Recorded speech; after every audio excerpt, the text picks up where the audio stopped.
Coba deh bayangin sejenak, gimana kalau saya bilang korupsi itu bukan soal moral yang bobrok, tapi sebuah pilihan yang diperhitungkan secara matematis. Hari ini kita bakal bedah korupsi dari kacamata yang mungkin nggak pernah Anda duga sebelumnya. Oke, untuk bisa masuk ke hitung-hitungan ini, yuk kita mundur dulu ke Bosnia tahun 1999.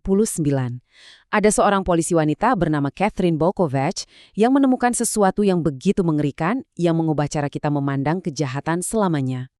Dan yang bikin ngeri, dia nemuin kalau rekan-rekannya sendiri, orang-orang yang dikirim PBB untuk menjaga perdamaian, justru diam-diam menjalankan jaringan perdagangan manusia yang seharusnya melindungi malah jadi serigalanya. Tapi ada satu tapinya yang gede banget dan bikin semua ini mungkin terjadi, mereka punya kekebalan diplomatik. Artinya, secara hukum mereka itu kebal, nggak bisa ditangkap, nggak bisa diadili. Titik. Nah, kondisi ekstrim ini kan jadi bikin kita mikir ya. Kalau kamu tahu kamu nggak bakal bisa ketangkap, apapun yang kamu lakukan, apakah jadi penjahat itu justru pilihan yang rasional? Ini bukan lagi pertanyaan soal baik dan buruk, tapi soal logika murni. Nah, untuk menjawab pertanyaan tadi, ternyata ada loh alatnya dari dunia sosiologi matematis, namanya teori pilihan rasional. Dan ini bakal jadi kunci kita buat ngebongkar logika di balik korupsi. Intinya gini, teori ini bilang kalau kita semua, termasuk para penjahat, sebenarnya selalu ngitung untung rugi dulu sebelum bertindak. Mungkin nggak sadar, tapi otak kita selalu menimbang, mana nih yang paling menguntungkan buat diri sendiri. Ada nih seorang ekonom pemenang Nobel namanya Gary Becker yang bikin ide ini makin tajam. Dia bilang, kejahatan itu bisa jadi tindakan yang 100% logis. Kapan? Yaitu seperti yang tertulis di sini, terutama kalau hukumnya lemah dan nggak jelas. Oke, sekarang kita lihat angkanya ya, biar kebayang misal ada proyek korupsi nilainya 5 triliun. Kalau penegakan hukumnya kuat, kemungkinan ketangkapnya 70%. Hasil akhirnya malah rugi 2 triliun. Nggak masuk akal kan buat dilakuin? Tapi, lihat deh skenario kedua. Kalau hukumnya lemah, peluang lolos jadi 70%. Tiba-tiba hitungannya jadi untung 2 triliun. Nah, mendadak tindakan korupsi yang sama jadi rasional. Jadi, ini dia kuncinya. Yang mengubah korupsi dari tindakan gila jadi tindakan logis itu bukan moral si koruptor, tapi satu variabel sederhana, seberapa besar kemungkinan dia bakal ketangkep. Semuanya cuma soal matematika. Oke, itu kan kalau cuma satu orang. Gimana ceritanya kalau yang rasional begini itu satu sistem pemerintahan? Nah, disinilah kita masuk ke aturan main yang berlaku di sebuah negara. Seorang ekonom, Douglas North, punya cara keren buat jelasin ini. Dia bagi negara jadi 2 jenis.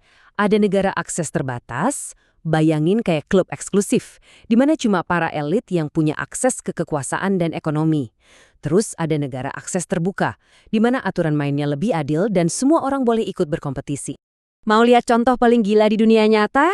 Skandal 1 MDB di Malaysia.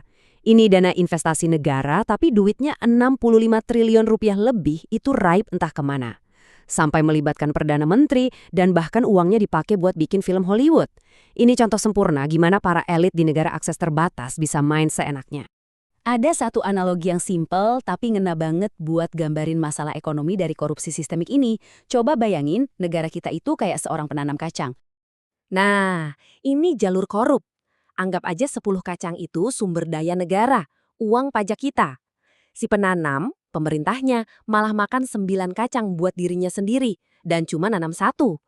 Hasilnya, buat rakyat kecil banget, sementara si penanam makin kaya. Sekarang, coba bandingin sama jalur yang produktif.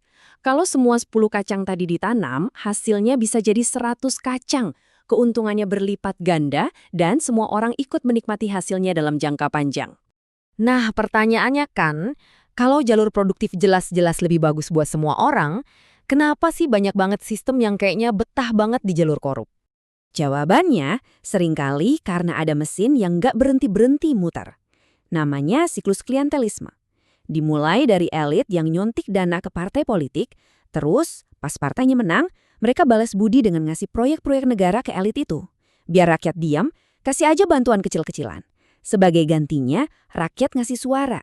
Dan siklus ini muter terus. Buat orang-orang yang ada di dalam lingkaran setan ini, ya jelas rasional banget, untung terus. Tapi buat negara secara keseluruhan, bencana. Hasilnya ya infrastruktur mangkrak, layanan publik amburadul, dan sumber daya alam kita habis dikeruk. Oke, kita udah lihat masalahnya, rumusnya, siklusnya. Terus gimana dong cara motongnya? Gimana cara kita ngubah hitung-hitungan matematis dari korupsi ini? Kalau kita lihat ke seluruh dunia, ternyata ada dua model utama yang terbukti lumayan berhasil. Yang pertama, model akses terbuka, kayak di negara-negara Skandinavia yang ngandelin transparansi total dan kompetisi. Yang kedua, model yang dikendalikan negara dari atas. Contohnya Tiongkok, yang pakai tangan besi buat memberantas korupsi.